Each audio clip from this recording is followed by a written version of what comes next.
Здравейте от BMW Auto Repair Center.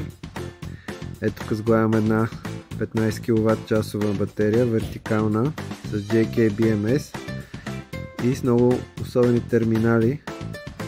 Тук балансиращите кабели се връзват с кабелни обувчици в някакви направени като гайчици вградени. Много интересна сглобка, за първи път правя такава, но се струва добра. Има си колелца, има си дръжки, екранчето е закачено с хубави планчици. Общо взето, добре. Ще сложим на Albi Market.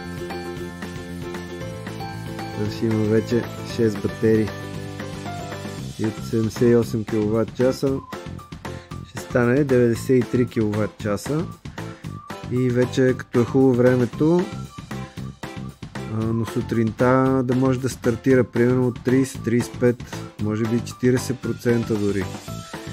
Защото сега времето става топло и се опитва да пада на 20% и съответно включва мрежа, ама за малко, примерно за днема и 25 минути, примерно, ама пак вижда се синият цвят, което не ми харесва.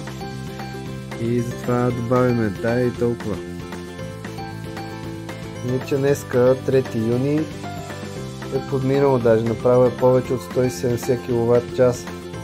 И това даже ще расте. Може би юли месец ще имаме и 200 кВт часа. Ще видим как ще бъде. И така.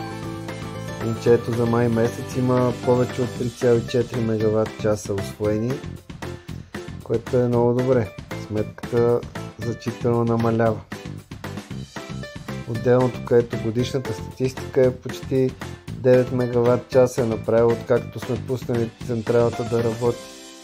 Това е за сега. Сега остава, тук тия дни ще наредим тия 8 панела на южната стена на Power Room и ще закачим и тази 15 кВт часова батерийка и да видим за следващия месец дали ще има син цвят в графика.